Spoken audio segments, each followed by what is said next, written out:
إن الحمد لله نحمده ونستعينه ونستغفره ونعوذ بالله من شرور أنفسنا ومن سيئات أعمالنا. من يهد الله فلا مضل له ومن يضلل فلا هادي له.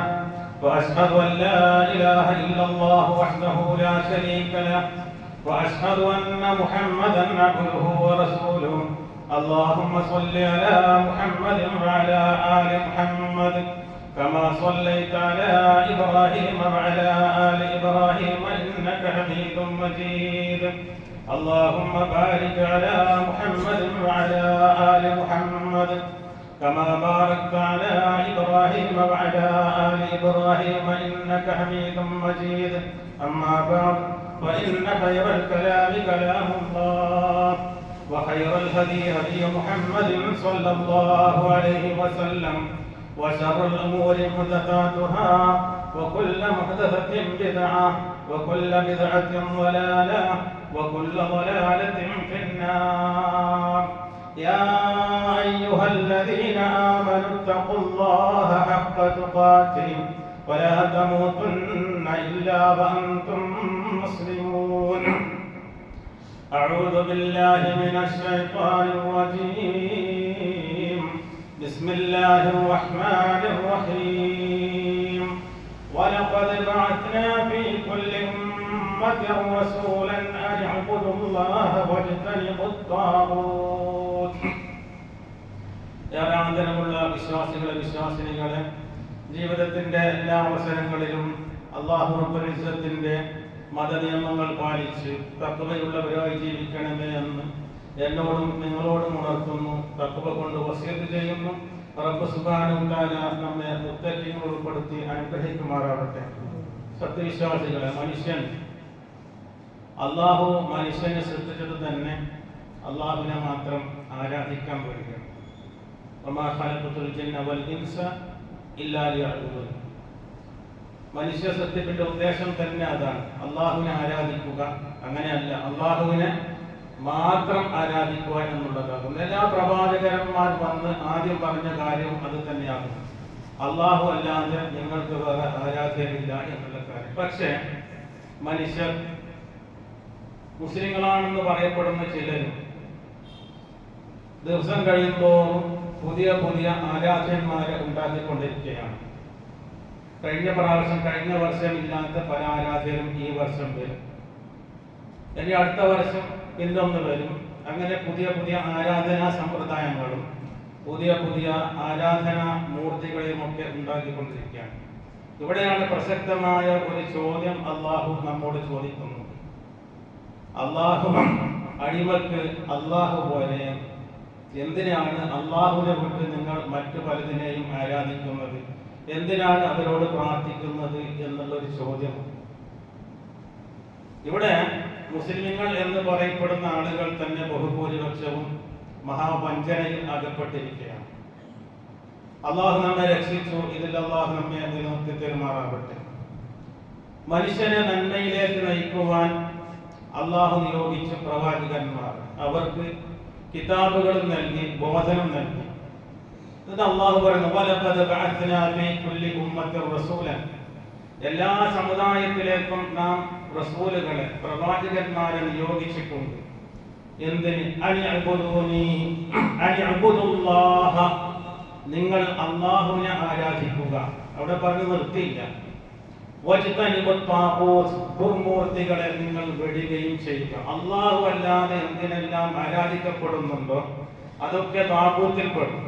നിങ്ങൾ താഗൂത്തിനെ ആരാധന ചെയ്യരുത്, അതിൽ നിന്ന് നിങ്ങൾ അകന്നു നിൽക്കുക, അള്ളാഹുവിനെ ആരാധിക്കുക എന്ന് പറയുവാൻ വേണ്ടി, പഠിപ്പിക്കുവാൻ വേണ്ടി എല്ലാ സമുദായത്തിലേക്കും അള്ളാഹു പ്രവാചകന്മാരെ നിയോഗിച്ചു.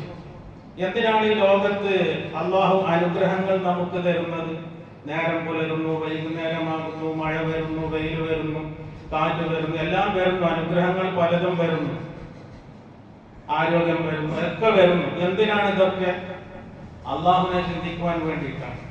ബുദ്ധിയുള്ള ആളുകൾ അള്ളാഹുവിനെ പറ്റി ചിന്തിക്കുവാനും മനസ്സിലാക്കുവാനും വേണ്ടിയിട്ടാണ്. അള്ളാഹു പറയുന്നത് നോക്കൂ, وهو الذي جعل الليل والنهار خلفة لمن أراد أن يذكر ഔ അറാദ ശുകൂറാ. അവനാണ് രാപ്പകലുകളെ നിങ്ങൾക്ക് മാറ്റി തരുന്നത്. രാത്രി കഴിഞ്ഞ് പകൽ വന്നു. ഈ പകൽ വന്നില്ലായിരുന്നുവെങ്കിൽ, രാത്രിയായി നേരം പുലരുന്നേ ഇല്ല എങ്കിൽ എന്തായിരിക്കും നമ്മുടെ അവസ്ഥ? ഇല്ലെങ്കിൽ പകല് തന്നെയാണ് രാത്രിയാകുന്നത്. അപ്പൊ രാപ്പകലുകൾ മാറി വരിക എന്നുള്ളത് അള്ളാഹുവിന്റെ അനുഗ്രഹമാണ്. എന്തിനു വേണ്ടി അള്ളാഹു അനുഗ്രഹം തന്നു? ലിമൻ അറാദ അൻ യദ്ദക്കറ, ഉദ്ദേശിക്കുന്നവർക്ക് ചിന്തിക്കുവാൻ വേണ്ടി, ആലോചിക്കുന്ന ആളുകൾക്ക് ആലോചിച്ച് മനസ്സിലാക്കാൻ വേണ്ടിയിട്ടാണിത്. എന്തുകൊണ്ട് പകൽ? ആരാണ് ഈ പകലിനെ കൊണ്ടുവന്നത്? രാപ്പകലുള്ള കാര്യം പല സ്ഥലങ്ങളിലും അല്ലാഹു പറഞ്ഞിട്ടുണ്ട്.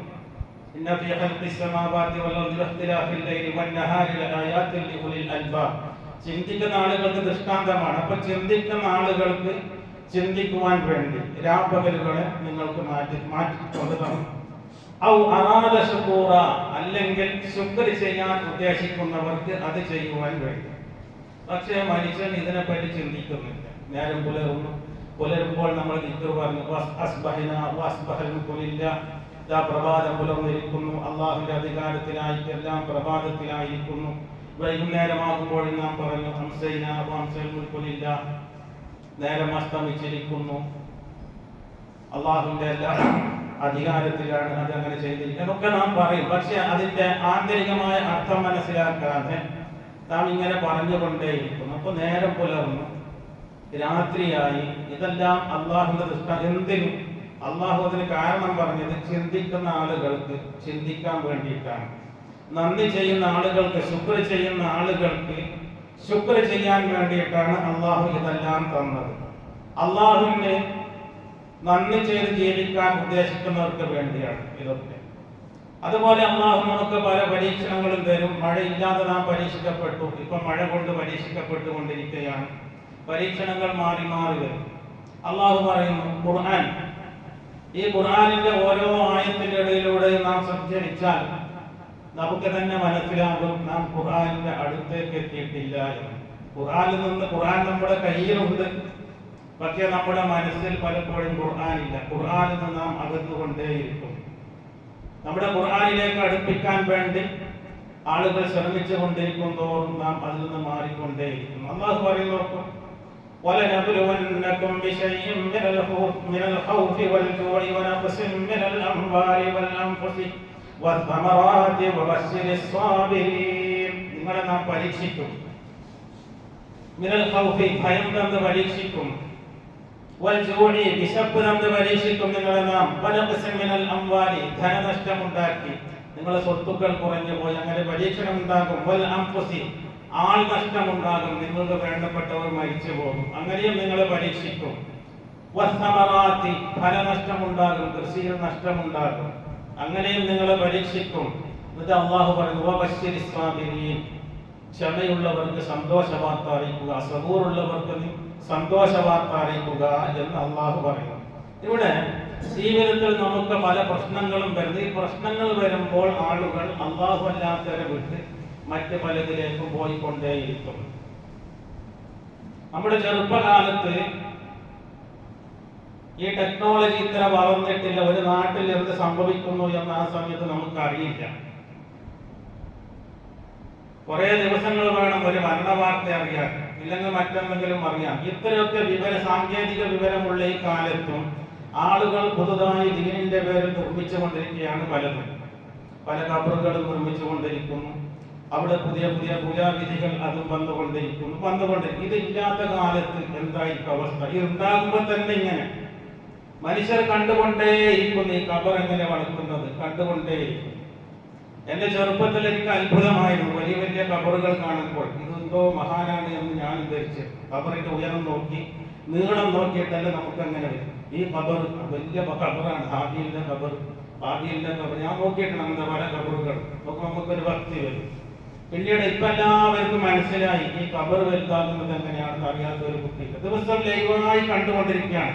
എന്നാലും മനുഷ്യന്റെ മനസ്സിൽ ഇബ്ലീസ് മന്ത്രിച്ചു കൊണ്ടിരിക്കും, എന്തോ ഒന്നുണ്ട്, അതുകൊണ്ടല്ല അത് മാത്രം വലുതാക്കിയത്.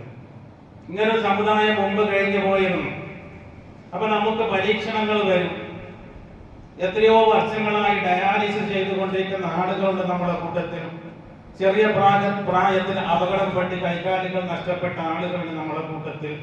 അങ്ങനെ പലരും. ഇതെല്ലാം അള്ളാഹുവിന്റെ പരീക്ഷണമാണ്. അത്തരം സന്ദർഭങ്ങളിൽ വിശ്വാസികൾ പറയുന്ന വാചകം ഖുർആൻ പറയും. വിശ്വാസികൾ എന്താണ് പറയേണ്ടത്? എന്ത് വന്നാലും വിശ്വാസികൾ ആരുടെ അടുത്തേക്കാണ് പോകേണ്ടത്? അവന്റെ മനസ്സ് എങ്ങോട്ട് തിരിയണം? അള്ളാഹു പറയുന്നു, ഇദാ അസ്വാബതുഹും മുസീബത്തുൻ ഖാലൂ ഇന്നാ ലില്ലാഹി വ ഇന്നാ ഇലൈഹി റാജിഊൻ. അവർക്ക് വല്ല മുസീബത്തും വന്നാൽ അവർ പറയും, ഇന്നാ ലില്ലാഹി വ ഇന്നാ ഇലൈഹി റാജിഊൻ. ഞങ്ങളെല്ലാം അള്ളാഹുവിൻ്റെതാകുന്ന, അള്ളാഹുവിലേക്കാണ് മടങ്ങിപ്പോകാൻ, എല്ലാം അള്ളാഹു വിധിച്ചതാണ് എന്ന് പറയും. എല്ലാം അള്ളാഹു തന്നതാണ് എന്ന് പറയും. അതല്ലാത്ത ആളുകൾ എന്ത് പറയും? മറ്റ് പലരെയും ചേർത്ത് പറയും. അതുകൊണ്ടാണ് ഇതായത്, അയാളുള്ളത് കൊണ്ടാണ് മഴ വന്നത്, ഇയാളുള്ളത് കൊണ്ടാണ് കുഞ്ഞ് ജനിച്ചത്, അല്ലെങ്കിൽ അയാൾ പറഞ്ഞത് കൊണ്ടാണ് നിനക്ക് അപകടം പറ്റിയത് എന്ന് പലതും പറഞ്ഞു വരും. ആർക്കെങ്കിലും എന്തെങ്കിലും അപകടം പറ്റിയാൽ ഓർക്ക് പറ്റാതിരിക്കുമോ? കാരണം ഓൻ ഇപ്പൊ ഇയാളെ പറ്റി അങ്ങനെ പറഞ്ഞു, അതുകൊണ്ടാണ് വന്നത് എന്ന് പറയും. മുസ്ലിങ്ങൾ എന്താ പറയേണ്ടത്? ഇന്നാ ലില്ലാഹി വ ഇന്നാ ഇലൈഹി റാജിഊൻ. എല്ലാം അള്ളാഹുവിൽ നിന്നാണ്. നമ്മൾ അള്ളാഹുവിലേക്ക് മടങ്ങാത്തവരാണ്. അള്ളാഹുവിന്റെ ഒരു ഗാംഭീര്യവും നമ്മൾ കാണുന്നില്ല. ആളുകൾ അള്ളാഹുവിനെ പറ്റി പറയുമ്പോൾ ഒരു ഭയമില്ല. ഇതെല്ലാം അള്ളാഹു കാണുന്നുണ്ട്. നമ്മുടെ എല്ലാ ചെയ്തികളും അള്ളാഹു രേഖപ്പെടുത്തി വെക്കുന്നുണ്ട്. അത് എഴുതി വെക്കാൻ വേണ്ടി അള്ളാഹു മലക്കുകളെ നിയോഗിച്ചിട്ടുണ്ട്. മായ്സറിൽ പോയാൽ അവൻ കിതാബ് നമ്മുടെ കയ്യിൽ വെച്ചു തരും. നമ്മോട് നേരിട്ട് ചോദ്യങ്ങൾ ചോദിക്കും. അപ്പോഴൊന്നും മനുഷ്യരുടെ മനസ്സിലേക്ക് ഭയം വരുന്നില്ല, അള്ളാഹുവിനെ പറ്റി ഒരു ഗൗരവം വരുന്നില്ല. എന്നാൽ നമ്മുടെ നാടുകളിലെ ഏതെങ്കിലും ഒരു മഹാൻ എന്ന് പറയപ്പെടുന്ന ആളെ പറ്റിതാ അയാൾ നോക്കിക്കൊണ്ടുണ്ട്, ഞാൻ അയാളോട് നൂറ് പറയും, ഞാൻ അവിടെ പോയി നേർച്ചയാക്കുമെന്ന് പറഞ്ഞാൽ ആളുകൾക്ക് ഭയങ്കര ഭയമായി, പേടിയായി. അള്ളാഹു ചോദിക്കുന്നു, മാലക്കും നിങ്ങൾക്ക് എന്ത് പറ്റി? അള്ളാഹുവിന് നിങ്ങൾ ഒരു ഗാംഭീര്യവും കാണുന്നില്ല, ഒരു വില കൊടുക്കുന്നില്ല. അള്ളാഹുവിന് ഒരു ഗാംഭീര്യവും കൊടുക്കുന്നില്ല. സത്യം ചെയ്യുന്ന ആളുകൾ നോക്കും, എല്ലാ ചെറിയ വിഷയത്തിനും പെട്ടെന്ന് അള്ളാഹാണ് സത്യം, അള്ളാഹുവാണ് സത്യം, വല്ലാഹി എന്ന് പറയും. ഒരു പേടിയില്ല അവന്. അള്ളാഹുവിനെ പറ്റി പിടിച്ച് സത്യം ചെയ്യുവാൻ അവൻക്ക് ഒരു പേടിയില്ല. ഇത് പല പ്രാവശ്യം നാം കേട്ടതാണ്. എന്നാൽ സത്യം ചെയ്യാൻ വേണ്ടി പ്രത്യേക ഒരു സ്ഥലത്തേക്ക്, ഒരു മക്ബറയിലേക്ക് അവനെ ക്ഷണിച്ചു നോക്കട്ടെ, അപ്പോൾ അവന് പേടിയായി. അള്ളാഹുവിന്റെ കാര്യത്തിൽ ഒരു പേടിയില്ല, അവർക്ക് ഭയമേ ഇല്ല. സത്യം ചെയ്യാൻ പറയുന്നതിന് മുമ്പ് തന്നെ അവൻ സത്യം ചെയ്യും. അള്ളാഹുവാണ് സത്യം, അള്ളാഹാണ് സത്യം പറയില്ലേ? പറയും. അങ്ങനെയാണ് ജനങ്ങൾ. എന്നാൽ ഈ സത്യം ചെയ്യാൻ വേണ്ടി ഒരാളുടെ അടുത്ത് ക്ഷണിച്ചാൽ എന്തെങ്കിലും നമുക്ക് ഉള്ളിടത്തേക്ക് പോകാം സത്യം ചെയ്യാൻ. അപ്പൊ പേടിയായി. ഇപ്പൊ പുതിയ കേന്ദ്രങ്ങൾ വന്നുകൊണ്ടേയിരിക്കുന്നു, അവന് ഭയമായി. അള്ളാഹുവിനെ പറ്റി ഒരു ഗാംഭീര്യവുമില്ല ജനങ്ങൾക്ക്. എന്തുകൊണ്ട്? ഖുർആൻ നമ്മിൽ നിന്ന് അകന്നു പോയിക്കൊണ്ടിരിക്കുന്നു. അള്ളാഹുവിന്റെ തിരുദൂതർ സ്വല്ലല്ലാഹു അലൈഹി വസല്ലം വഫാത്തായി പോകുമ്പോൾ രണ്ട് കാര്യങ്ങൾ നമ്മിലേക്ക് വിട്ടേച്ചു പോയി. അത് ഒന്ന് ഖുർആനും മറ്റൊന്ന് റസൂലുള്ളാഹിന്റെ സുന്നത്തുമാണ്. ഈ രണ്ട് കാര്യങ്ങളും നമ്മിൽ നിന്ന് അകന്നു പോയാൽ അള്ളാഹുവിനെ ഒരു നിസ്സാരമായി കാണുകയും മറ്റുള്ളവർക്ക് അള്ളാഹുവിനേക്കാൾ സ്ഥാനം അറിഞ്ഞോ അറിയാതോ നൽകുകയും ചെയ്യും. അള്ളാഹുവിന്റെ ഒരു ഗാംഭീര്യം നിങ്ങൾ കാണുന്നില്ലേ എന്ന് അള്ളാഹു നമ്മോട് ചോദിക്കുന്നു. എല്ലാ പ്രശ്നങ്ങളും നമുക്ക് പരിഹരിച്ചു തരുന്നവൻ ആരാണ്? എന്ത് പ്രശ്നമുണ്ടെങ്കിലും പരിഹാരം എന്താണ്? അള്ളാഹുവാണ്. അള്ളാഹുവിലേക്ക് ചെല്ലണം. ആ പാപങ്ങൾ കുറെ ചെയ്താണ്, നമ്മുടെ പാപങ്ങൾ പൊറുക്കപ്പെടണം. ആരോട് ചോദിക്കണം? അള്ളാഹിനോട് ചോദിക്കണം. നമുക്ക് പല പ്രയാസങ്ങളുണ്ട്, ആ പ്രയാസങ്ങൾ നീക്കാൻ വേണ്ടി നമ്മൾ പ്രാർത്ഥിക്കണം. ആരോട് പ്രാർത്ഥിക്കണം? അള്ളാഹുവിനോട് പ്രാർത്ഥിക്കണം. എന്നാൽ ചില ആളുകൾ നമ്മെ അങ്ങോട്ടും ഇങ്ങോട്ടും പറഞ്ഞ്, എനിക്ക് ഇന്ന പ്രയാസമുണ്ട്, മകൾക്ക് ഭർത്താവാകുന്നില്ല, കുറെ വന്ന് നോക്കിപ്പോയി. അപ്പൊ ഇവൻ ഉപദേശിക്കും, ഒരു ഉസ്താദ്, നീ ഇങ്ങോട്ട് പോയിക്കോ, നീ ഇന്ന സ്ഥലത്തേക്ക് പോയിക്കോ, നെട്ടിവയിലേക്ക് പോയിക്കോ. കുറെ കൊല്ലം മുമ്പുണ്ടായിരുന്നു അവിടെ ഉപ്പനങ്ങടയായിട്ട് നെട്ടിവയിൽ. കുറെ ആളുകൾ അങ്ങോട്ട് പോയി. അവിടെ ഒരു മരം നിറയെ വടകൾ തൂക്കിയിട്ടു. ഇപ്പൊ പുതിയൊരു സ്ഥലം കിട്ടി, ആളുകൾ അങ്ങോട്ട് പോകുകയാണ്. എല്ലാം കൊണ്ട് എല്ലാ പ്രയാസം, രോഗമാണ്, ആ രോഗമാണ്. അപ്പൊ നീ അങ്ങോട്ട് പോയിക്കോ, പുതിയ തങ്ങളെ മക്ബറ വന്ന് അങ്ങോട്ട് പോയിക്കോ. ഇത് ശരിയാണ്. അള്ളാഹുവിന്റെ ജനങ്ങളെ അകറ്റിക്കൊണ്ടേയിരിക്കും. പ്രവാചകന്മാർ വന്നത് അള്ളാഹുവിൽ നിന്ന് അകന്നു പോയ ആളുകളെ അള്ളാഹുവിലേക്ക് അടുപ്പിക്കാൻ വേണ്ടിയാണ്. എവിടെയാണ്? അള്ളാഹു ചോദിക്കുന്നു, നോക്കൂ, അമ്മൻ യുജീബുൽ മുദ്ദറ ഇദാ ദഅാ വയക്ഷിഫു സ്സൂഅ വയജഅലുകും ഖുലഫാഅൽ الأرض ويجعلكم خلفاء الأرض أإله مع الله قليلا ما تذكرون. ബുദ്ധിമുട്ടിയ ആളുകൾ, പ്രയാസപ്പെട്ട ആളുകൾ അവന്റെ പ്രാർത്ഥനയ്ക്ക് ഉത്തരം തരുന്നവനാണോ ഉത്തമൻ? അല്ല, നിങ്ങൾക്ക് അള്ളാഹുവോടൊപ്പം മറ്റ് ആരാധന ഉണ്ടോ? നിങ്ങൾക്ക് വേറെ ഇലാഹുണ്ടോ? നിങ്ങൾ മറ്റുള്ള ആളുകളോട് ചോദിക്കുന്നുവല്ലോ, നിങ്ങൾക്ക് അങ്ങനെ വേറെ ഇലാഹുണ്ടോ എന്ന് ചോദിക്കുന്നു. എന്നിട്ട് അള്ളാഹു തന്നെ പറയുന്നു, ഖലീലൻ മാ തദക്കറൂൻ, അല്പം മാത്രമേ നിങ്ങൾ ചിന്തിക്കുന്നുള്ളൂ, കുറച്ച് മാത്രമേ നിങ്ങൾ ചിന്തിക്കുന്നുള്ളൂ എന്ന് അള്ളാഹു. ആ കുറച്ച് ആൾപ്പെട്ടവരാണ് നമ്മൾ. അള്ളാഹു സർട്ടിഫിക്കറ്റ് നൽകിയ കുറച്ച് ആളുകൾ, അതിൽപ്പെട്ടവരാണ് നമ്മൾ. എപ്പോഴും നമ്മൾ അത് അഭിമാനിക്കുകയും അള്ളാഹുവിന് നിഅമത്ത് തന്നതിൽ എപ്പോഴും അള്ളാഹുവിന് കൂടുതൽ ശുക്ർ ചെയ്യുകയും ചെയ്യുക. അതുപോലെ അള്ളാഹു ചോദിക്കും, നിങ്ങൾക്ക് അള്ളാഹു പോലെ എന്ത് പ്രശ്നം വന്നാലും അള്ളാഹു ഉണ്ടല്ലോ നിങ്ങൾക്ക്. അലൈസല്ലാഹു ബികാഫിൻ അബ്ദ, അലൈസല്ലാഹു ബികാഫിൻ അബ്ദ, എനിക്ക് അള്ളാഹു മതി, അടിമക്ക് അള്ളാഹു പോരെ എന്ന്. അതിന് ഉത്തരം നമ്മൾ പറയും, മതി, എനിക്ക് അള്ളാഹു മതി, ഹസ്ബി അല്ലാഹ് എന്ന് പറയുവാൻ നമുക്ക് സാധിക്കും. എനിക്ക് അള്ളാഹു മതി, എന്റെ പ്രശ്നങ്ങൾക്ക് പരിഹാരം അള്ളാഹു കാണിച്ചു തരും, എനിക്ക് അള്ളാഹു മതി എന്ന് പറയുവാൻ നമുക്ക് കഴിയുന്നുണ്ടോ? അള്ളാഹു മാത്രം മതി എന്ന് പറയുന്ന ഒരു വിഭാഗം ഇവിടെ ഉണ്ട്. അള്ളാഹു മാത്രം മതി. എന്നാൽ മറ്റുള്ള ആളുകൾ അള്ളാഹു മാത്രം മതി എന്ന് പറയുമ്പോൾ ചില ആളുകളുടെ മുഖം വിവർണമാകുന്നു. നല്ല സന്തോഷത്തിൽ സംസാരിച്ചു കൊണ്ടിരിക്കും. അള്ളാഹുവിനോട് മാത്രമേ, അള്ളാഹു മാത്രം എന്ന് പറയും, അപ്പോൾ തന്നെ അവരുടെ മുഖം ഇരുണ്ടു പോകും, അവരുടെ മനസ്സ് കുടുങ്ങിപ്പോകും. അങ്ങനെയുള്ള ആളുകളുണ്ട്. അള്ളാഹു പറയുന്ന അങ്ങനെയുള്ള ആളുകളെ പറ്റി, وَإِذَا ذُكِرَ اللَّهُ وَحْدَهُ اشْمَأَزَّتْ قُلُوبُ الَّذِينَ لَا يُؤْمِنُونَ بِالْآخِرَةِ وَإِذَا ذُكِرَ الَّذِينَ مِن دُونِهِ إِذَا هُمْ يَسْتَبْشِرُونَ. ഏകനായ അള്ളാഹുവിനെ മാത്രം അവരുടെ മുമ്പിൽ പ്രസ്താവിച്ചാൽ, അള്ളാഹുവിനെ പറ്റി മാത്രം പറഞ്ഞാൽ, ഇസ്മഅത്ത് ഖുലൂബുൽ ലദീന ലാ യുഅ്മിനൂന ബിൽ ആഖിറ, ആഖിറത്തിൽ വിശ്വാസമില്ലാത്ത ആളുകളുടെ ഹൃദയങ്ങൾ ഇങ്ങനെ ചുരുങ്ങിപ്പോകും. അള്ളാഹുവിനെ മാത്രം എന്ന് പറയുമ്പോൾ അവന്റെ മുഖത്തിൽ ഒരു മാറ്റം സംഭവിക്കും. അള്ളാഹുവിനെ മാത്രം എന്ന് പറയും. ഏകനായ അള്ളാഹുവിനെ പറ്റി പറയുമ്പോൾ അവന്റെ മനസ്സിന് സന്തോഷമില്ല, അവനെന്തോ ഒരു വെറുപ്പാണ് അതിനോട്. എന്നാൽ അള്ളാഹു അല്ലാത്തവരെ പറ്റി പറഞ്ഞാൽ, അള്ളാഹു അല്ലാത്ത ആളുകളെ പറ്റി നിങ്ങളുടെ പ്രയാസങ്ങൾ ഇന്നയാൾ നിർത്തരും, ഇന്ന് ഔലിയ അല്ലെങ്കിൽ ഇന്ന് തങ്ങൾ, ഇന്ന് ശൈഖ് മാറ്റിത്തരും എന്നൊക്കെ പറഞ്ഞാൽ അപ്പൊ എന്താവും? ഇദാഹും യസ്തബ്ശിറൂൻ, അപ്പൊ അവർക്ക് സന്തോഷം. ഏത് കൂട്ടരാണ് അധികമുള്ളത് ഇവിടെ നമ്മുടെ നാടുകളിൽ? മുസ്ലിങ്ങൾ എന്ന് പറയപ്പെടുന്നവരിൽ തന്നെ അവിടെയാണ് അള്ളാഹു നമുക്ക് ചെയ്ത അനുഗ്രഹം. അള്ളാഹുവിനെ, ഏകനായ അള്ളാഹുവിനെ പറ്റി മാത്രം പറയും, മുഖം ചേർത്തേക്കും, നല്ല സന്തോഷം കൊണ്ടിരിക്കും നമ്മളോട്. പലപ്പോഴും യാത്രകളിൽ എനിക്ക് പലപ്പോഴും അനുഭവപ്പെട്ടിട്ടുണ്ട്. ആരെങ്കിലും വരും, പലപ്പോഴും ചില മുലാക്കന്മാരായിരിക്കും, സന്തോഷത്തോടെ സലാം പറയും, എല്ലാം പറയും, നിങ്ങളിവിടെ ഇന്ന സ്ഥലത്ത് എല്ലാം പറഞ്ഞ് അവസാനം അള്ളാഹിന്റെ അടുത്തേക്ക് എത്തും. അള്ളാഹുവിനെ മാത്രം എന്നവർ അതോടെ സംസാരം തീർന്നു. പിന്നെ കുശലാന്വേഷണം, പിന്നെ ചോദിക്കലില്ല. അതുകൊണ്ട് അവരുടെ മുഖമൊക്കെ ഇങ്ങനെ വിവർണമായി. ഓ, ഇത്ര നേരം ഞാൻ സംസാരിച്ചത് ഇവനാടോ, എന്തുവനാടോ, ഇവനോടാണോ എന്നുള്ളൊരു ഭയം, ഒരു വെറുപ്പ് ഇല്ലാതെ മുതൽ അള്ളാഹു ഖുർആനിൽ പറഞ്ഞതാണ്. അങ്ങനെ ഉണ്ടാകും മനുഷ്യർക്ക്.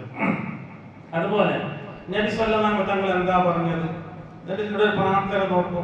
അല്ലാഹുമ്മ റഹ്മതക അർജു, അല്ലാഹുവേ നിന്റെ കാരുണ്യമാണ് ഞാൻ പ്രതീക്ഷിക്കുന്നത്. ഫലാ തകിൽനി ഇലാ നഫ്സി തർഫത ഐൻ, ഒരു നിമിഷം പോലും എന്നിലേക്ക് തന്നെ നീ ഏൽപ്പിക്കല്ലേ, എന്റെ കാര്യം നോക്കാൻ എന്നെ തന്നെ നീ ഏൽപ്പിക്കല്ലേ എന്ന് നബി സല്ലല്ലാഹു അലൈഹി വസല്ലമ അല്ലാഹുവിനോട് പ്രാർത്ഥിച്ചു. ആളുകൾ പ്രാർത്ഥിക്കുന്ന ആരോടാണ്? നബിയോട് പ്രാർത്ഥിച്ചു. അല്ലാഹുവേ നിന്റെ റഹ്മത്താണ് എനിക്ക് ആഗ്രഹം, ഒരു നിമിഷം പോലും തർഫത ഐൻ, ഒരു കണ്ണിമ വെട്ടുന്ന നേരം, ഒരു കണ്ണ് ചിമ്മി തുറക്കുന്ന നേരം പോലും എന്റെ കാര്യം നീ എന്നെ തന്നെ ഏൽപ്പിക്കല്ലേ എന്ന് അല്ലാഹു റസൂൽ സ്വല്ലല്ലാഹു അലൈഹി വസല്ലം പ്രാർത്ഥിച്ചു. ആളുകളും എല്ലാം മറ്റുള്ളവർക്ക് ഏൽപ്പിക്കാം. അല്ലാഹു അല്ലാത്ത ആരെല്ലാം ഉണ്ടോ അവരിലേക്ക് ഏൽപ്പിക്കും. ചില ചരടുകളിലേക്കും, ചില ഉറുക്കുകളിലേക്കും, ഐക്കല്ലുകളിലേക്കും, അതുപോലെ ഇങ്ങനെ തൂക്കിയിടുന്ന ചില കാര്യങ്ങളിലേക്കും, കമ്പിളി വസ്ത്രങ്ങളിലേക്കും, പലതേക്കും ഇങ്ങനെ ഏൽപ്പിച്ചുകൊണ്ടിരിക്കുകയാണ്. നമുക്ക് അള്ളാഹു മതി. എവിടെ? എല്ലാ സ്ഥലത്തും അള്ളാഹു നമുക്കുന്നുണ്ട്. അള്ളാഹു മതി നമുക്ക്. ജീവിച്ചിരിക്കുമ്പോൾ നമുക്ക് അള്ളാഹു മതി. ഖബറിൽ ഉത്തരം പറയുവാൻ നമുക്ക് തൗഫീഖ് ചെയ്യേണ്ടവൻ അള്ളാഹുവാണ്.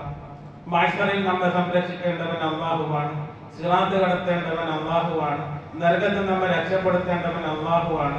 സ്വർഗത്തിൽ നമ്മളെ എത്തിക്കേണ്ടവനും അല്ലാഹു. ഏത് അവസരത്തിലും ഒരു മുഅ്മിനായ മനുഷ്യന് അല്ലാഹു മാത്രം മതി. അല്ലെങ്കിൽ പലതും മറ്റു പലരെയും വിളിച്ച് പ്രാർത്ഥിക്കും. വിളിച്ച് അവസാനം അവന്റെ തന്നെ ഒരു മാനസിക രോഗം പിടിക്കും. എന്തുകൊണ്ട്? നീ എല്ലാ ശേഖരം വിളിച്ച് എന്നെ വിളിച്ചില്ല, അതുകൊണ്ടാണ് ഇങ്ങനെ എന്ന് ഇബ്ലീസ് അവന്റെ തലയിൽ മന്ത്രിക്കും. പിന്നെ അതിന്റെ പിന്നാലെ പോകും അവൻ. ഒരിക്കലും അവർക്ക് അല്ലാഹു അല്ലാത്തവരോട് സങ്കടങ്ങൾ പറയുന്ന, പ്രയാസങ്ങൾ പറയുന്ന ആളുകൾക്ക് ഒരിക്കലും മനസ്സമാധാനം ലഭിക്കില്ല. അല്ലാഹു നമുക്ക് എല്ലാത്തിനും മതി. അല്ലാഹു എല്ലാത്തിനും മതിയായവനാണ്. فإن آمنوا بمثل ما آمنتم به فقد اهتدوا وإن تولوا فإنما هم في شقاق فسيكفيكهم الله. അല്ലാഹു പറയാണ്, കാര്യം പറയാം. فسيكفيكهم الله. അവർക്കെതിരിൽ നിനക്ക് അല്ലാഹു മതി. അവിശ്വാസികളായ ആളുകളിൽ, നിന്നെ എതിർക്കുന്ന ആളുകൾക്കിടയിൽ അവർക്കെതിരിൽ فسيكفيكهم الله. നിനക്ക് അല്ലാഹു മതിയാകുന്നവനാണ്. وهو السميع العليم. അവനെല്ലാം കേൾക്കുന്നവനും എല്ലാം അറിയുന്നവനുമാണ് അല്ലാഹ്.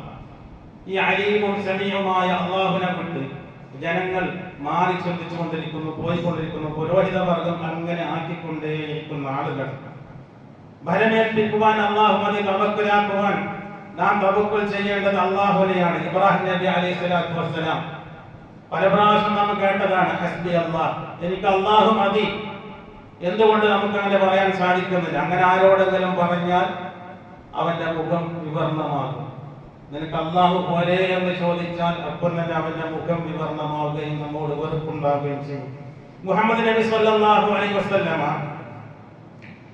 ശത്രുക്കൾ വരുന്നുണ്ട് എന്ന്, ശത്രുക്കൾ നിങ്ങൾക്കെതിരെ സംഘടിച്ചിരിക്കുന്നു എന്ന് പറഞ്ഞപ്പോൾ അല്ലാഹുവിന്റെ റസൂലും പറഞ്ഞത്, സഹാബത്തും പറഞ്ഞത് എന്താണ്? അല്ലാഹു ഞങ്ങൾക്ക് മതി എന്നാണ്. അല്ലദീന ഖാല ലഹുമുൻ നാസ്, ജനങ്ങൾ അവരോട് പറഞ്ഞ സന്ദർഭം,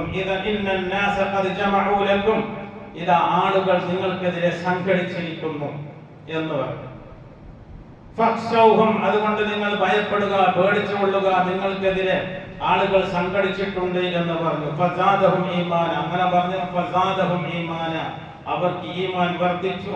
വഖാലൂ, അവർ പറയുകയും ചെയ്തു, ഹസ്ബുനല്ലാഹു വനിഅമൽ വക്കീൽ, ഞങ്ങൾക്ക് അല്ലാഹു മതി, ഭരമേൽപ്പിക്കുവാൻ എത്ര ഉത്തമനാണ് അല്ലാഹു. അല്ലാഹുവിനേക്കാൾ വേറെ ആരും ഭരമേൽപ്പിക്കുവാൻ ഉത്തമനായിട്ടില്ല. ഹസ്ബുനല്ലാഹ്. അല്ലാഹു ചോദിക്കുമ്പോൾ നിങ്ങൾക്ക് അല്ലാഹു പോലെ എന്ന് ചോദിക്കുക, അതിന്റെ മറുപടി നാം നമ്മുടെ നാവിലൂടെയും നമ്മുടെ പ്രവർത്തനത്തിലൂടെയും പറഞ്ഞുകൊണ്ടേയിരിക്കണം. നബി സല്ലല്ലാഹു അലൈഹി വസല്ലം ഭയപ്പെട്ട സന്ദർഭത്തിൽ പ്രാർത്ഥിച്ചു. ആരോട് പ്രാർത്ഥിച്ചു? അൻ അബീ മൂസ അന്ന റസൂലുള്ളാഹി സ്വല്ലല്ലാഹു അലൈഹി വസല്ലം കാന ഇദാ ഖാഫ ഖൗമൻ, ഒരു സമുദായത്തിൽ ഒരു ഖൗമിനെ ഭയപ്പെട്ടാൽ അല്ലാഹു റസൂൽ പറഞ്ഞു, അല്ലാഹുമ്മ ഇന്നാ നജ്അലുക ഫീ നുഹൂരിഹിം വ നഊദു ബിക മിൻ ശുറൂരിഹിം. അല്ലാഹുവേ, അവർക്കെതിൽ ഇതാ നിന്നെ ഞങ്ങളാക്കുന്നു, അവരുടെ ശത്രുക്കളിൽ നിന്ന് ഞങ്ങളെ നീ കാത്തു രക്ഷിക്കണമേ എന്ന് പ്രാർത്ഥിച്ചു. ആളുകൾ എന്തെങ്കിലും നാട്ടിൽ എന്തെങ്കിലും വരുമ്പോൾ പേടിച്ച് ഓടുകയാണ്, ദർഗകളിലേക്ക് ഓടുകയാണ്, മറ്റാളുകളിലേക്ക് ഓടുകയാണ്. അല്ലാഹു റസൂൽ എന്ത് പഠിപ്പിച്ചു നമുക്ക്? ഇബ്നു അബ്ബാസ് റളിയല്ലാഹു അൻഹു നബി സല്ലല്ലാഹു അലൈഹി വസല്ലം പഠിപ്പിച്ച ഒരു കാര്യമുണ്ട്. വഅലം, അറിയണം, അന്നൽ ഉമ്മത ലാ യജ്തമഉ അലാ അൻ യൻഫഉക ബിശൈഇൻ ലം യൻഫഉക ഇല്ലാ ബിശൈഇൻ ഖദ് കതബഹു അല്ലാഹു ലക്. അറിയണം, ലോകം മുഴുവനും ഒരുമിച്ച് കൂടി നിനക്ക് വല്ല ഉപകാരം ചെയ്യുവാൻ അല്ലാഹു എന്താണോ രേഖപ്പെടുത്തി വെച്ചത് അതല്ലാത്ത ഒരു ഉപകാരം ചെയ്യുവാൻ അവർക്ക് സാധിക്കുകയില്ല. വലം യജ്തമഉ അലാ മൻ യദുറുക ലം യദുറുക ഇല്ലാ ബിശൈഇൻ കതബഹു അല്ലാഹു അലൈക. ഇനി ആളുകളെല്ലാം ഒരുമിച്ച് കൂടി നിനക്കൊരു ശർറ് ചെയ്യുവാൻ എങ്കിൽ അല്ലാഹു ആദ്യം രേഖപ്പെടുത്തി വെച്ച ആ ശർറല്ലാതെ ഒന്നും ചെയ്യുവാൻ അവർക്ക് സാധിക്കില്ല. അതുകൊണ്ട് അല്ലാഹുവിനെ തവക്കുലാക്കി ജീവിക്കുക. അങ്ങനെ അവിശ്വസിച്ച് ദൃഢവിശ്വാസം കൊണ്ട് വന്നവരാണെന്നാണ്. ഇനി നാം ഇതിൽ ഇസ്തിഖാമത്ത് നിർബന്ധമാണ്. സംരക്ഷകൻ അല്ലാഹു മാത്രമാണ്. ഫല്ലാഹു ഖൈറുൻ ഹാഫിദൻ വഹുവ അർഹമുർ റഹീമീൻ. സംരക്ഷിക്കുവാൻ ഏറ്റവും ഉത്തമനായിട്ടുള്ളവൻ അല്ലാഹു മാത്രമാണ്. വഹുവ അർഹമുർ റഹീമീൻ, അവൻ വളരെയധികം കാരുണ്യം ചെയ്യുന്നവനാണ്. അല്ലാഹു സംരക്ഷണം വേണം, ശത്രുക്കളിൽ നിന്ന് സംരക്ഷണം വേണം, രോഗങ്ങളിൽ നിന്ന് സംരക്ഷണം വേണം, ദാരിദ്ര്യത്തിൽ നമുക്ക് സംരക്ഷണം വേണം. ആരാണ് സംരക്ഷിക്കും? അല്ലാഹു സംരക്ഷിക്കും നമ്മെ. അല്ലാഹു നമ്മെ സംരക്ഷിക്കും. അങ്ങനെ പല സ്ഥലങ്ങളിലും പല സന്ദർഭങ്ങളിലും അല്ലാഹു പ്രത്യേകം സംരക്ഷിച്ചതുമുണ്ട്. എപ്പോഴും അല്ലാഹുവിന്റെ സംരക്ഷണമാണ്. ചില സമയങ്ങളിൽ അള്ളാഹു പ്രത്യേകം ബദറിന്റെ സമയത്തൊക്കെ മലക്കുകളയച്ച് അള്ളാഹു സംരക്ഷിച്ചതൊക്കെ നാം അറിയാവുന്നവരാണ്. അതുകൊണ്ട് നാം ആരെയും ഭയപ്പെടാതെ അള്ളാഹുവിൽ തവക്കുലാക്കി ജീവിക്കുക. അള്ളാഹു പോരെ എന്ന് അള്ളാഹു ചോദിക്കുമ്പോൾ നമുക്ക് ഉത്തരം പറയണം, നമുക്ക് അള്ളാഹു മതി. മൂസാ നബി അലൈഹിസ്സലാം ഇസ്രായേലിനെ കൂട്ടി നാട് വിട്ടുപോവുകയാണ്. അങ്ങനെ അവരിങ്ങനെ പോയി. മുമ്പിൽ കടലിൽ, പിന്നിൽ ഫിർഔന്റെ സൈന്യം വന്നു. ആളുകൾ പറഞ്ഞു, ഞങ്ങൾ പിടിക്കപ്പെട്ടു, നാം പെട്ടുപോയി എന്ന് പറഞ്ഞു. ഇനി രക്ഷയില്ല എന്ന് കൂടെ ഉണ്ടായിരുന്ന ആളുകൾ പറഞ്ഞു. മൂസാ നബി അലൈഹിസ്സലാത്തു വസ്സലാം പറഞ്ഞ വാചകമുണ്ടല്ലോ, ഖാല കല്ലാ ഇന്ന മഅയ റബ്ബി സയഹ്ദീൻ. അങ്ങനെയല്ല, എന്നോടൊപ്പം എന്റെ റബ്ബുണ്ട്, അവൻ എനിക്ക് മാർഗം കാണിച്ചു തരുമെന്ന്. അള്ളാഹു എപ്പോഴും നമ്മോടൊപ്പമുണ്ട്. ആ അള്ളാഹുവിനെ വിട്ട് മറ്റുള്ളവരോടൊപ്പം പോകാതിരിക്കും. അങ്ങനെ പോകുന്നവർക്ക് ഉപദേശം ചെയ്തു കൊടുക്കേണ്ടത് നമ്മുടെ കടമയാകുന്നു. അതിനുവേണ്ടി നാം ഖുർആൻ പഠിക്കുകയും അത് പഠിപ്പിക്കുകയും അതിനുള്ള സംവിധാനങ്ങളിൽ ഏർപ്പെടുത്തുകയും ചെയ്യണം. അള്ളാഹു നമുക്ക് തൗഫീഖ് ചെയ്യട്ടെ.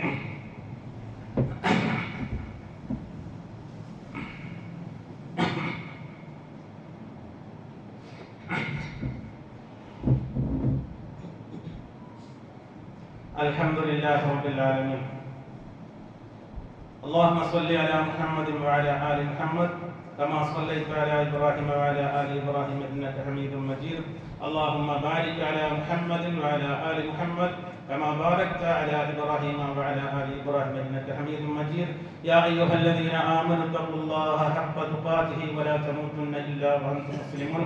സത്യവിശ്വാസികളെ, ഒരിക്കൽ കൂടി അള്ളാഹുവിനെ തഖ്വ ചെയ്ത് ജീവിക്കണമെന്ന് എന്നോടും നിങ്ങളോടും ഉണർത്തുന്നു. അള്ളാഹു നമ്മെ അനുഗ്രഹിക്കട്ടെ. قال رسول الله صلى الله عليه وسلم خيركم من تعلم القرآن وعلمه. നിങ്ങളിൽ ഏറ്റവും ഉത്തമന്മാർ ഖുർആൻ പഠിക്കുകയും പഠിപ്പിക്കുകയും ചെയ്യുന്നവരാണ്. ഏറ്റവും നല്ല ആൾക്കാർ. നമ്മൾ പല വിദ്യാഭ്യാസ സംരംഭങ്ങളും തുടങ്ങും. ആർട്സ് കോളേജുകളും സയൻസ് കോളേജുകളും മറ്റ് പലതും തുടങ്ങും. പലതും പഠിപ്പിക്കും. എന്നാൽ ഖുർആൻ പഠിപ്പിക്കുക അതാണ് ഏറ്റവും ഉത്തമമാണ്. ആ ഖുർആൻ പഠിക്കാനും പഠിപ്പിക്കുവാൻ വേണ്ടി അള്ളാഹുവിന്റെ അനുഗ്രഹത്താൽ നമുക്ക് വളരെയധികം സൗകര്യമുണ്ട്. വളരെയധികം, നമ്മുടെ അത്ര സൗകര്യം ആർക്കുമില്ല. ഒരുപാട് സൗകര്യം. ഖുർആനിന്റെ ഓരോരോ ലഫ്ദിന്റെ അർത്ഥവും പഠിച്ച് മനസ്സിലാക്കുവാൻ നമുക്ക് സാധിക്കും. നാം അതിന് ഒരുങ്ങിയ എത്ര പുസ്തകങ്ങൾ നമ്മുടെ ഇവിടെ തന്നെ, ആരും മറിച്ചു നോക്കാതെ തന്നെ ഖുർആൻ പഠിക്കുക എന്നുള്ള ഉദ്ദേശത്തോടു കൂടി നമുക്കത് ചെയ്തു തന്നിരിക്കും. നാം അതിന്റെ ഉപകാരമെടുക്കണം. നാം അത് പഠിക്കണം, പഠിപ്പിക്കണം. ഇനി പഠിപ്പിക്കുവാൻ വേണ്ടി നാം സഹായിക്കണം. പഠിപ്പിക്കുക എന്ന് പറഞ്ഞാൽ ഒരാൾ പഠിക്കുന്ന ആളുകൾക്ക് സഹായിക്കണം. അങ്ങനെയും ചെയ്യാം. നമുക്ക് പഠിപ്പിക്കുക, നന്മയിൽ ഭാഗമാക്കാനുള്ള പരസ്പരം. അതിനേക്കാൾ ഉത്തമമായത് വേറെ ഒന്നുമില്ല. ഖുർആൻ ഓതുക എന്നുള്ളത്, ഖുർആൻ പറയുക, ഖുർആൻ അനുസരിച്ച് ജീവിക്കുക എന്നുള്ളത് അത് വലിയ അനുഗ്രഹമാണ്. അല്ലാഹു റസൂൽ സ്വല്ലല്ലാഹു അലൈഹി വസല്ലം പറഞ്ഞു, ലാ ഹസദ ഇല്ലാ ഫിത്നതൈൻ. രണ്ട് കാര്യത്തിലല്ലാതെ അസൂയ പാടില്ല. അവനെ പോലെ എനിക്കുമാകണം എന്ന് രണ്ട് കാര്യത്തിലല്ലാതെ പാടില്ല. അസൂയ രണ്ട് വിധമുണ്ട്. ഒന്ന്, അവന് കിട്ടിയ അനുഗ്രഹങ്ങൾ നീങ്ങിപ്പോകാൻ ആഗ്രഹിക്കുന്നത്. മറ്റൊന്ന്, അത് എനിക്കും അങ്ങനെ ആകണം എന്നാഗ്രഹിക്കണം. എനിക്കും അങ്ങനെ ആകണം എന്ന് ആഗ്രഹിക്കുന്നത് രണ്ട് കാര്യങ്ങൾ മാത്രമാണ്. ഒന്ന്, അല്ലാഹു റസൂൽ പറയാണ്, റജുലുൻ അതാഹുല്ലാഹുൽ ഖുർആൻ. ഒരാൾ അല്ലാഹു അവന് ഖുർആൻ നൽകി, അങ്ങനെ ഖുർആനെ പറ്റിയുള്ള അറിവ് നൽകി. ഫഹുവ യഖൂമു ബിഹി ആനാഅൽ ലൈലി വ ആനാഅൽ നഹാർ. രാത്രിയും പകലും അവൻ അതനുസരിച്ച് അവനെ ജീവിച്ചു. അങ്ങനെയുള്ള ആളുകൾ, അവനെ കാണുമ്പോൾ, ഖുർആൻ പഠിച്ച ആളുകൾ, അതനുസരിച്ച് ജീവിക്കുന്ന ആളുകളെ കാണുമ്പോൾ നമുക്കും ആഗ്രഹിക്കാം, എന്ത്, എനിക്കും അങ്ങനെ ആകണം, എനിക്കും ഖുർആൻ പഠിക്കണം എന്ന് തോന്നും. അല്ലാണ്ട് ഒരാൾക്ക് അല്ലാഹു കുറേ സമ്പത്ത് നില കാണുമ്പോൾ എനിക്കും ഇങ്ങനത്തെ വേണം, അങ്ങനെ ചിന്തിക്കാനല്ല. ഈ ഖുർആൻ കാണുമ്പോൾ അല്ലാഹു റസൂൽ പറയുന്നു, അപ്പൊ ആ സമയത്ത് നമുക്ക് അതിനോട് അത് എനിക്കും അങ്ങനെ ആകണം, എനിക്കും പഠിക്കണം, എനിക്കും ഇങ്ങനെ പ്രവർത്തിക്കണം എന്നവന് ചിന്തിക്കാം. മറ്റൊരു കാര്യം, പിന്നൊന്ന്, ഒരാൾക്ക് അല്ലാഹു ധനം നൽകി, സമ്പത്ത് നൽകി. രാത്രിയും പകലും അവൻ ചെലവഴിച്ചു, അള്ളാഹുവിന്റെ മാർഗത്തിൽ ചെലവഴിച്ചു. ഇവിടെ നമ്മൾ നോക്കേണ്ടത്, ഈ ഖുർആന്റെ കാര്യം പറഞ്ഞ ഉടനെയാണ് ഈ ചെലവാക്കുന്ന കാര്യം പറഞ്ഞത്. രണ്ടും കൂട്ടി വായിച്ചാൽ നമുക്ക് മനസ്സിലാകും താൻ ഏറ്റവും കൂടുതൽ ചെലവാക്കേണ്ടത്, ദാനധർമ്മങ്ങൾ ചെയ്യേണ്ടത് എന്തിനാണ് എന്ന് നമുക്ക് മനസ്സിലാകും. ഖൈറുക്കും മൻ തഅല്ലമൽ ഖുർആന വഅല്ലമ, അതും കൂടി ഇതിനോടൊപ്പം നാം കൂട്ടി വായിച്ചു. അപ്പോൾ നമുക്ക് പല വിജ്ഞാനങ്ങളും അതിൽ നിന്ന് കിട്ടും. ഖുർആനിന്റെ മഹത്വം, അതിനുവേണ്ടി നാം എത്ര ചെലവാക്കിയാൽ എത്ര ആളുകൾ എത്ര മുസാഫുകൾ അടിച്ചെറുക്കുന്നു, പരിഭാഷ കളിച്ചെറുക്കുന്നു, വെറുതെ വിതരണം ചെയ്യുന്നു, എല്ലാം ചെയ്യുന്നുണ്ട്. എത്ര ആളുകൾ നമുക്കും എന്തെങ്കിലും നേടണ്ട്. ഖൈറുക്കും മൻ തഅല്ലമൽ ഖുർആന വഅല്ലമ എന്ന് പറഞ്ഞത് നാം പഠനണ്ട്. അല്ലെങ്കിൽ രാത്രിയും പകലും ചെലവാക്കുന്ന ആളുകൾ, അവരോടൊപ്പം നമുക്കും ചേരണ്ട്. ആ ചിന്ത നമുക്ക് വേണം. ഖുർആനിനേക്കാൾ മഹത്തായ ഒരു കൃതിയുമില്ല, ഒന്നുമില്ല. നാം എത്ര സഹായിക്കുന്നു, പലർക്കും പലതും സഹായിക്കുന്നു. സ്കൂളൊക്കെ തുറന്ന് യൂണിഫോം കൊടുത്തു, പുസ്തകങ്ങൾ കൊടുക്കണ്ട എന്നല്ല, കൊടുക്കേണ്ടത് തന്നെയാണ്. പലതും കൊടുത്തു, കൊടയില്ലാത്തൊരു കൊട കൊടുത്തു, എല്ലാം കൊടുത്തു, റെയിൻകോട്ട് കൊടുത്തു, എല്ലാം കൊടുത്തു. ഖുർആൻ പഠിക്കാൻ വേണ്ടി നമ്മൾ എന്ത് സൗകര്യമാണ് ഏർപ്പെടുത്തിയത്? ഉള്ള സൗകര്യങ്ങൾ തന്നെ നാം ഉപയോഗിച്ചു. എന്തായാലും അള്ളാഹു നമ്മോട് ചോദിക്കും. നമുക്ക് അള്ളാഹു ചെയ്ത നിഅമത്തിനെ പറ്റി അള്ളാഹു നമ്മോട് ചോദിക്കും. ഇത്രയൊക്കെ സൗകര്യം ചെയ്തു തന്നിട്ട് നീ എന്ത് ചെയ്ത? ചില കാര്യങ്ങളെ പറ്റി ചോദിക്കാതെ ഒരു കാല് മുമ്പോട്ട് അള്ളാഹു കൊടുക്കില്ല. അതിലൊന്നും നിനക്ക് അള്ളാഹു അറിവ് തന്നു, നീ എന്ത് ചെയ്തു? അല്ലെങ്കിൽ നീ ധനം എങ്ങനെ സമ്പാദിച്ചു, നീ അതെങ്ങനെ ചെലവഴിച്ചു? രണ്ട് ചോദ്യത്തിന് നമ്മൾ മറുപടി പറയണം, നിർബന്ധമായും പറയേണ്ടി വരും. നാം എന്തിനെല്ലാം എത്രയൊക്കെ ചെലവാക്കും? ഒരുപാട് കാശുകൾ നാം ചെലവാക്കും. ഒരു നേരത്തെ ഭക്ഷണത്തിന് വേണ്ടി, ഏറ്റവും വില കുറഞ്ഞത് എന്ന് പണ്ട് പറഞ്ഞിരുന്ന ഒരു മത്സ്യത്തിന് വേണ്ടി വരെ എത്ര കിലോക്ക് 300 രൂപ. ഖുർആനിന്റെ ആവശ്യത്തിന് നാം ചോദിക്കുമ്പോൾ നമുക്ക് എന്തുകൊണ്ട് അത് നമ്മുടെ കീശിൽ നിന്ന് വരുന്നില്ല? അത് നിന്നതുകൊണ്ട് പ്രത്യേകിച്ച് കൂലിയോ പ്രത്യേകിച്ച് കുറ്റമോ ഇല്ല. പക്ഷെ ഇത് നൽകിയാൽ നമുക്ക് എന്തായാലും കിട്ടും ഖുർആൻ. അതുകൊണ്ട് നാം അതിനു വേണ്ടി ചെലവാക്കാൻ തയ്യാറ്. നമ്മുടെ സമയം ചെലവാക്കുക, നമ്മുടെ ധനം ചെലവാക്കുക, മനസ്സാ വാച കർമ്മന ഖുർആനിന് വേണ്ടി നാം തയ്യാറാക്കുക. ഇൻഷാ അല്ലാഹ് ഇന്ന് ജുമാ നമസ്കാരത്തിന് ശേഷം ലേൺ ദ ഖുർആൻ അതിന്റെ സമ്മാനദാന പ്രോഗ്രാമുകളൊക്കെ ഉണ്ട് 4-ാം തീയതി. അതിന് വമ്പിച്ച സഹായം ആവശ്യമാണ്. അവരെ സഹായിക്കാനല്ല, നമുക്ക് സഹായിക്കാൻ. അള്ളാഹിന്റെ സഹായം നമുക്ക് കിട്ടാൻ വേണ്ടിയിട്ടാണ്. ആരെയോ എന്തോ സഹായിക്കുന്നതെന്ന് നാം കരുതണം. അതിലൂടെ അള്ളാഹു നിങ്ങൾ അള്ളാഹിനെ സഹായിച്ച അള്ളാഹു നിങ്ങളെ സഹായിക്കുമെന്ന്. അത് അള്ളാഹിന്റെ സഹായം നമുക്ക് വേണം എങ്കിൽ നാം നിർബന്ധമായും അതിന് നല്ല കാശ് കൊടുത്ത് സഹായിക്കണം. എങ്കിൽ അള്ളാഹു നമ്മുടെ ദുനിയാവും ആഖിറവും നന്നാക്കി തീർക്കും. നാം പിന്നീടും ചിന്തിക്കുക, ഖുർആനിന് വേണ്ടി നാം ചെലവാക്കുന്നതൊന്നും അത് വെറുതെയാകില്ല. അള്ളാഹു അതിന്റെ പ്രതിഫലം നമുക്ക് കൂടുതൽ തരും. അള്ളാഹുവിന്റെ റസൂൽ പറഞ്ഞതാണ്, ഖൈറുക്കും മൻ തഅല്ലമൽ ഖുർആന വഅല്ലമ. ആ കൂടുതൽ കൊടുത്തി അള്ളാഹു നമ്മയൊക്കെയും അനുഗ്രഹിക്കുമാറാവട്ടെ. നമ്മളിൽ നിന്ന് മരണപ്പെട്ടു പോയവർക്ക് അള്ളാഹു മഗ്ഫിറത്തും മർഹമത്തും നൽകി അനുഗ്രഹിക്കുമാറാവട്ടെ. ലോകത്തിന്റെ വിവിധ ഭാഗങ്ങളിൽ ദുരിതം അനുഭവിച്ചു കൊണ്ടിരിക്കുന്ന എല്ലാ സത്യവിശ്വാസികൾക്കും അള്ളാഹു ആശ്വാസം നൽകുമാറാവട്ടെ. ഈ മഴ അള്ളാഹു നമുക്ക് അനുഗ്രഹമാക്കി തരുമാറാവട്ടെ. മഴ കൊണ്ടുള്ള എല്ലാ കെടുതിയിൽ നിന്നും അള്ളാഹു നമ്മെ കാത്തുരക്ഷിക്കുകയും ചെയ്യുമാറാവട്ടെ. അള്ളാഹു മുഖ്ബിൽ മുഅ്മിനീന വൽ മുഅ്മിനാത്ത് വൽ മുസ്ലിമീന വൽ മുസ്ലിമാത്ത് അൽ അഹ്യാഇ മിൻഹും വൽ അംവാത്ത് മുജീബ് ദഅവാത്ത് ആമീൻ ബിറഹ്മതിക യാ അർഹമർ റഹീം.